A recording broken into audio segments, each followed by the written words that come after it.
Why, hello everybody, how are you doing this fine day? Hope you're enjoying your week. Welcome to the first ever, I don't actually have a name for this series yet. Yeah, okay. Basically, the gist of the series is simple. I'm going to take a bunch of different series or franchises or whatever you want to call them, and I'm essentially just going to pitch to you different cool future story ideas, whether that be movies or video games or whatever, and I'm just going to pitch it to you as if you are a studio listening to me pitching this idea, and then you can go down in the comments and you can say whether or not that idea is shitty or the idea is good or whatever, get excited about it, put your own ideas out there, it doesn't matter, just kind of a fun thing, sort of like a fun little fan fiction-y type of thing.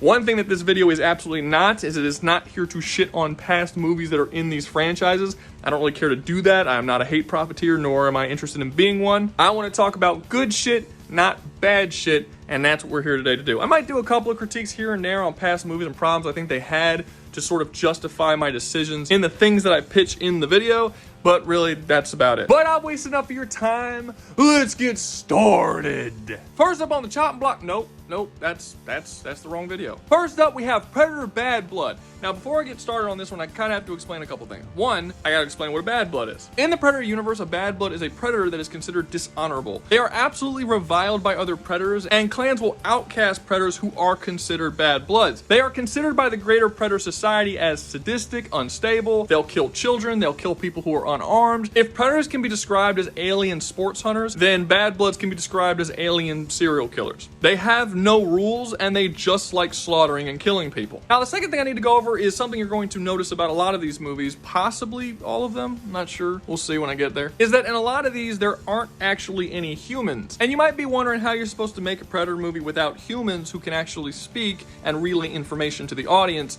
Essentially, how do you make a movie with a bunch of characters who can't communicate using language? And I would say there's actually a ton of stories that do exactly that. Primal is a show about a caveman that has 2 whole seasons, 20 whole episodes, where nobody can communicate with each other via language. They don't even have sign language. Literally all of the communication is just with body language. Then you have movies like the Planet of the Apes films, where, like, if you look at Rise of the Planet of the Apes, Caesar only says one word in that whole movie at the very end of the film. His entire rise to power, where he goes to prison and has to basically take over and become the leader of all of the apes, none of them speak. That entire section of the movie is done entirely with hand signals and body language, and you get exactly what you need to know from the movie. In fact, Predator has actually even done this. If you look at the first Aliens vs. Predator movie, I don't particularly like that movie, but the last 20 or 30 minutes of the film is just about some chick teaming up with a predator against the aliens, and the predator and the chick can't communicate with one another. So they're just communicating the best they can with hand signals and body language, and that's the best part of the movie. Everything before that is super mediocre. So yeah, I don't see this being a problem at all. Now, while it is true that in the movie The Predator, they actually had the predators have subtitles, so you could technically do subtitles in these movies if you wanted to. Personally, I wouldn't. I would just take the subtitles out and just have the movie be entirely visual storytelling. Predator movies really aren't that complicated, and there have been Predator movies in the past that have actually suffered by being way too plot heavy and not giving the audience the things that they want to see. The Predator doing cool Predator shit. Taking away the Predator's ability to stand around and have long conversations strips away all of that fat and just sort of streamlines it into the things that we all want to see. Or at least the shit I want to see. I mean, I don't want to speak for other people, but you know. Okay, so first up, let's kind of set up exactly what we need in order for this story to work. You'd only probably need about 6 characters, I'll say. About 6, yeah. And I guess just to make things less confusing, I should probably name those characters. Yeah, let's give them names. So we're gonna say the main character of this story is gonna be called Survivor. And then he's gonna have 3 buddies, and his buddies are going to be Mercy, Rage, and Noble. And then we're going to have another character called Rat, and the last character we're going to call is Chief. And that's it. Those are all the important characters. Will there be extras and like other characters that aren't really important enough to name? Yeah, but these are the 6 main ones. These are the ones that are vital in order for the story to work. So the movie's going to open up with a giant competition going on, where basically 4 or 5 different hunting parties are all on this alien planet with a goal to track down a particularly large and ferocious beast. They're all a part of the same clan. They're not enemies or anything, but it's sort of like a friendly competition between these 4 or 5 different hunting parties. The hunting party that succeeds in defeating the monster will earn glory for themselves, as well as the individual predator who takes down the beast being rewarded some kind of honor from the chief. What honor that actually is isn't all that important, because the story's not really going to go in that direction to where anybody gets honors, but that is the basic setup of what's going on. The story of this film is going to focus on one of those hunting bands in particular. This is going to be the characters that I've named before: Survivor, Rage, Mercy, and Noble. And while this is going to be the slowest part of the film, it's also going to be the most important part of the film, as it's going to basically introduce all of our characters and get us to kind of feel for them and like them and get a sort of idea of what their personalities are. One thing that absolutely needs to be established in this part, or the entire movie doesn't work, is just how strong of a bond these four guys have to each other. If you even want to add like a bit of lore to the Predator mythos that wasn't there before, you can have a thing like that they are blood brothers, or like they all have this same marking on them to signify the bond that all four of them have. And like if you're a blood brother, you're closer than even like your legitimately birth-born blood brother. Like really nail it in hard that these dudes are super close. And you can very easily show this bond in a visual way. Like just show that one of them's life is in danger, and then the reaction of the other ones of how they feel when that one's life is in danger. Or like perhaps there could be a really nice moment where right before they go on the hunt, Noble like grabs the back of Survivor's head and they sort of like touch foreheads, and it's like this sort of nice moment, you know what I mean? Just like show that brotherly bond. So they're gonna go on this whole hunt. Again, take your time. The pacing can be a little slower here. You just kind of see these guys being around one another, hunting together, just the camaraderie between them.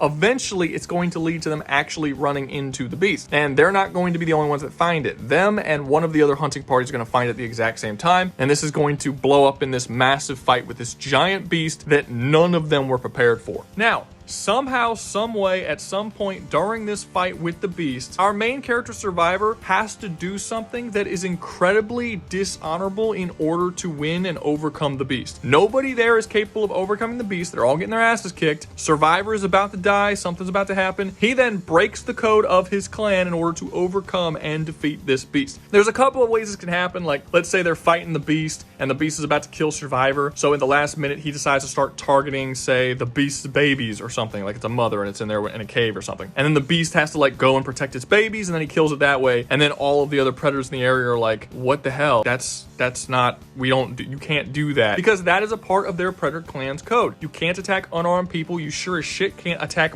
babies so that you can get the upper hand of your enemies. But like I said, what he actually does to dishonor himself isn't really that important. The only important thing is that whatever it is he does, it has to be shown to be done for selfish reasons. They can't do this whole game that Hollywood oftentimes likes to do where it's like, well, he did something bad, but you can somehow justify it if you look at it in a certain way, like he's a victim of circumstance. Or no, he did something selfish here to save his own skin. It wasn't for the good of somebody else, it was only him. Again, this is something that is very important. If you don't do this part right, the whole movie and character arc doesn't work. It's also very important that two of the hunting parties, the main character's hunting party as well as an alternate hunting party, both show up to fight the beast together, because otherwise, if it's just his hunting party and he does something dishonorable, his own blood brothers are not going to turn him in. There has to be other witnesses there to be able to turn him in. Also, I should probably say I'm completely eliminating Rat from the cast entirely. Just forget I even said he's a character in here. Because at the beginning of this video, when I was just kind of coming up with the characters on the fly, I was thinking that Survivor would be somehow like separated from his group and then have to fight the beast on his own, and it would be him and Rat fighting the beast. And then when he breaks the code, Rat would see him and Rat would end up turning him into the chief. But then I would have to kind of force it to where they both get separated and it becomes this whole thing. It's just not necessary. Just have them be two full groups come and just have a lot of witnesses. As long as there's some kind of witnesses, you don't have to make a whole separate character that's like this traitorous asshole who like turns him in the movie. So yeah, forget Rat. We'll just have it so that there are witnesses to the act, and then that's fine. And this will then lead into a pseudo, not really a trial. It's not like you're going to see a trial, but basically him being outcasted and whatever that looks like, whether he has to face the chief or whatever. You could really just skip to him being tossed out onto a planet, and we will be able to decipher through visual storytelling of what we just saw of exactly what's happening. He has been outcasted, and him being outcasted will lead to the end of Act 1. So to reiterate, by the end of Act 1, there are three things that absolutely need to be established in order for this movie to work. One, you have to establish the bond between the four blood brothers. We need to see that these four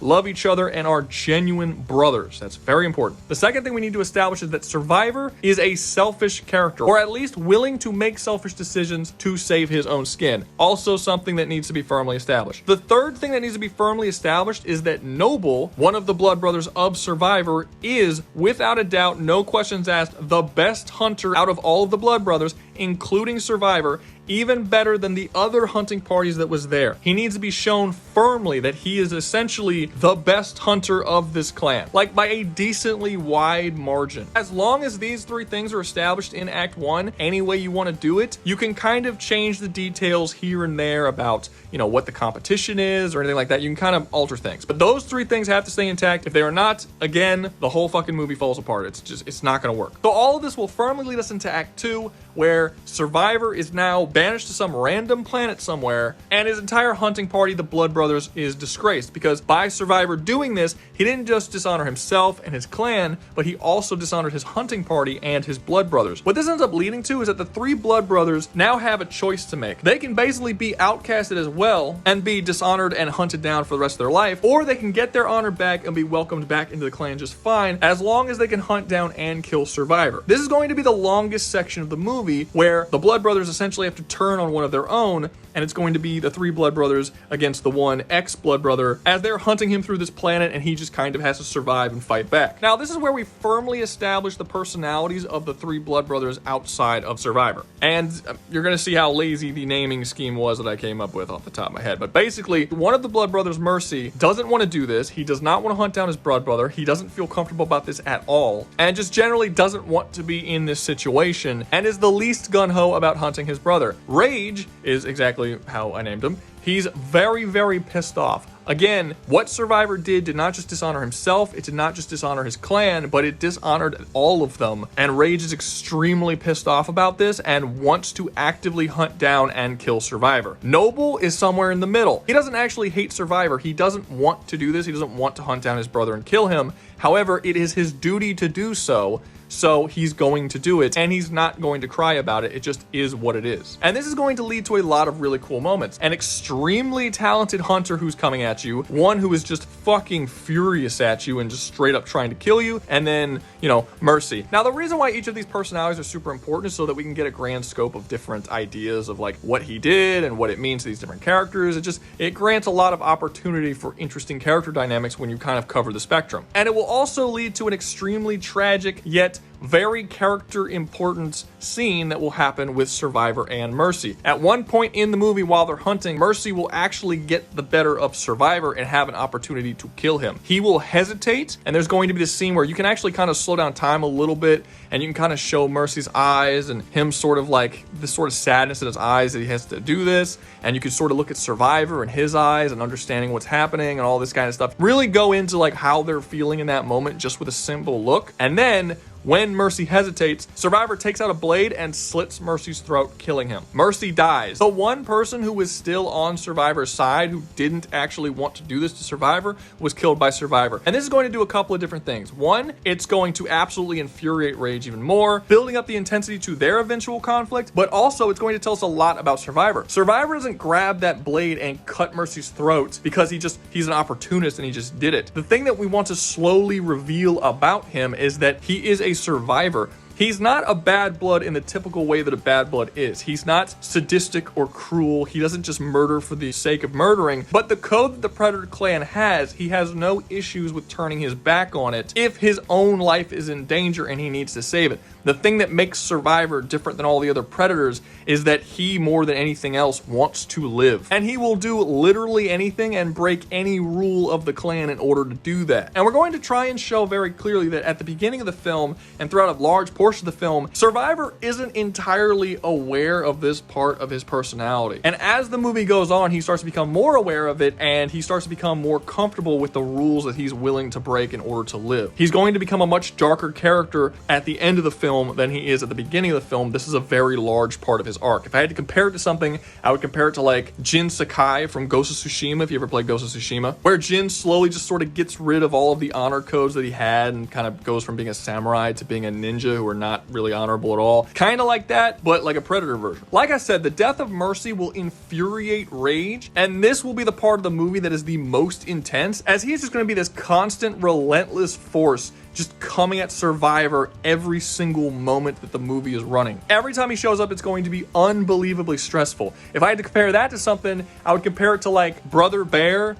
These are really weird comparisons, I know, but like, you ever seen Brother Bear where the brother thinks that a bear killed his brother, but actually his brother turned into a bear? So the brother, who's actually like a pretty nice, cool dude, ends up turning into this vengeful like dick who just hunts this bear down relentlessly throughout most of the film. It's gonna be kind of like that, except without the whole identity confusion situation. This will lead to what is absolutely the most intense fight of the film, where Survivor and Rage actually have to go head to head. This is not a hunt. There's nothing clever about this. There's no outsmarting your opponent. This is just brutality and viciousness and relentlessness. Just Rage is just coming at him, trying to kill him for all the stuff that Survivor has done to their little family, their little brotherhood that they had going on. This is just absolutely brutal, but will end with the death of Rage. And again, it is still important that in all of these confrontations, we need to constantly show that Survivor is willing to break the rules. Perhaps he throws sand in his eye or something. I mean, probably not something that simple, but you see what I'm saying? Like, he needs to constantly do dishonorable things to overcome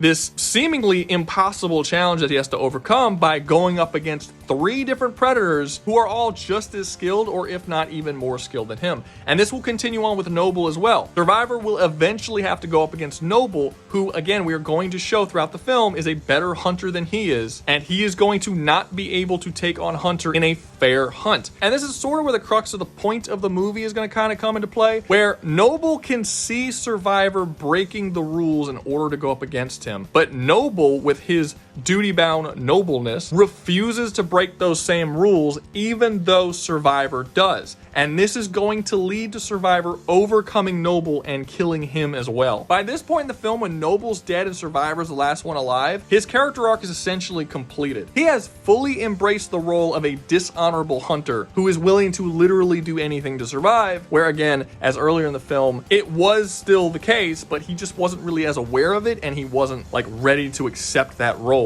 Now he is, and he had to kill all of his closest companions in order to do it. So the general vibe of this entire section of the movie is like really cool, because it's just like an hour-long hunt of just predators hunting a predator. But there's also going to be a tinge of tragedy there and kind of sadness. You are going to be sad when Mercy dies. It's not cool, and you're really not gonna like Survivor all that much once that happens. Like, I would expect at least half the audience to automatically no longer be on board with everything that Survivor is doing, and I am perfectly okay with that. That's kind of the point. So once that whole section is over, you're probably about an hour and 15 minutes into the movie. All of his blood brothers are dead. Survivor has sort of accepted his role. That's that. What happens now? Is the movie just over? No. Far from it. Survivor is absolutely not happy about the death of his blood brothers and the fact that he was forced to do that. And from his perspective, he was forced to do it. He did not choose to do it. Although I think you can argue he chose to do it. From his perspective, he was forced to. Because again, he's a character who will do whatever he has to do. And he just sort of sees that as just, there is no way around. Like, I will live no matter what. He then decides to go back to his clan now that he has beaten his entire hunting party, including Noble, who again, I have already established previously in the movie is the best hunter of their entire clan. And now that Survivor has overcome him, despite the fact that he cheated, he has proven that he is the best hunter now. His new tactics are actually superior to that of the previous tactics that they were using. Survivor goes back to his clan and he challenges Chief to one last fight. Chief and Survivor then go at it. With Survivor using his very dishonorable tactics, Chief starts to get on the losing end of the fight. This eventually leads to Chief starting to fight a little less honorably. Because remember, Noble is Noble. We named him Noble for a reason. Duty, honor, nobility, that was all a very massive part of his character. He was like the absolute pinnacle of what someone in this clan should be like. He took the code of this Predator clan super seriously. And now that he's gone, the best of this clan is gone, and now it's just Survivor and Chief. And it's very important that in this fight, Chief shows that he is not as noble as Noble. He is willing to also turn his back on those beliefs when he is about to get defeated by Survivor. Now, because Survivor is better at it, he is a survivor, he still overcomes and defeats Chief, and he takes Chief's life. But this shows to the entire clan that even the leader was willing to use the exact same tactics that Survivor was willing to use. And this leads to Survivor taking over as leader of the clan, and the implication at the end of the film is that Survivor will continue to lead the clan into the path of becoming farther and farther in the direction of being a bad blood clan. Now, a part of me doesn't actually like the idea of making the Chief also turn his back on his beliefs for his own survival, because I've already established in the movie that that's the thing that makes Survivor unique among the other Predator, and I like to keep all the characters sort of having their own thing and be, you know, their own separate people and not have it blend and kind of make them all seem sort of samey. So perhaps I'll do something more like, while Survivor is on the planet, he finds some kind of animal that spews a toxin, or maybe some kind of plant, sort of like Predators, where he finds like some kind of nerve toxin that is in a plant, and then he can coat his weapons and armor in this toxin so that when he goes to fight the Chief, the fight is rigged, and you basically see all the different things that he's learned throughout the course of the movie helping him to defeat him and taking over the clan as a whole. And if you really want to hit like the message home of exactly what happened here, you can actually have this movie take place thousands of years in the past, and then in like more current, more modern movies that they make in the future, they can have characters from this same clan show up, new Predators, like past the point that Survivor and all those characters are dead, and these Predators in the modern age are just straight up bad bloods to the point that they are literally just space serial killers, because even though Survivor was not an evil character and really only skirted those rules for his own survival, when that philosophy was then applied to an entire group over the course of thousands of years, it just slowly became corrupted and corrupted until it becomes like one of the most violent, vicious, awful, dishonorable Predator clans that even exists. And that can like really hit in the fucking message home of exactly what happens here. Basically, in this story, the person who should have been leader was Noble. He was the only one who was actually worthy of having that position. And as I said previously, the movie is a tragedy of Survivor basically showing having a lack of honor is actually more effective, and taking the easy way, while it works, it leads to a place where you might not necessarily want to be, because by the end of the movie, even though he became the Chief and he killed all of his enemies were his brothers. And the implication is that the clan will continue down a trajectory of getting worse and worse and worse with Survivor in charge. Now look, I know this is not a perfect Predator film that I just fabricated. It's actually a relatively simple story with a very straightforward arc and message and all that, nothing too special. But I just thought to make this video today. The list of films of titles I just made today. I had no idea what I was going to say about this movie until I started recording and just started talking and winging ideas around. That's how easy this shit is. I'm just riffing off the cuff. Like, I can improve this story so much more if you gave me another week to think about it. It's just, you know, because of the way I make videos, I don't fucking wait weeks to make videos. That's just not really how we do things over here in the Rouga Rabbit channel. And holy shit, look at the fucking time. Okay, so all of these videos are completely unscripted. That's this one, that's survival challenges, that's my entire channel. I've never once written a script for any video I've ever made. I just talk into a camera, whatever comes up, right? So when I first got the idea to make this video, I just started thinking of a bunch of cool concepts, and I wrote the titles for those concepts on, like, you know, iPhone notes or whatever it's called. And I got like 18 different titles listed of different cool concepts that I can explore and go into, of different types of Predator movies that I can make, right? Now, I didn't intend on getting through the whole list, but I was expecting to spend like, I don't know, 5 or 10 minutes on 3 or 4 of them. But with how long this one took, I think I'll just probably end it here. But you guys let me know what it is y'all want for the future. Do you want me to do just one movie idea but go into super hardcore detail on exactly what would go on? Because I could go into more detail than I already have on this idea. I'm not going to. Like I said, this is a start. It's the first one that I've ever done, so we'll kind of see. I'll take it by ear. But like in the future, do you want me to just cover 3 movie ideas super quickly and just kind of skim over like the plot and just kind of tell you a basic premise? Or do you want me to go hardcore into the details of it all, the characters, their relationships, different individual scenes and ideas that could happen that could be really cool, and really flesh it out? Because I can do either. I'm fine with either. Like I said, I already have 18 different Predator movie ideas written down, so that could potentially be 18 different videos right there. And this isn't even my favorite idea that was on the list. This is just the first one I wrote down. I don't know, just let me know what you guys think, what you guys want enough from this type of video, and I'll sort of adjust when I make it again. Now, if I do make another one of these in the future, the next one I make is not going to be another Predator one. I'll like cover, I don't know, Terminator or something. We'll see. But eventually, just like my survival challenges,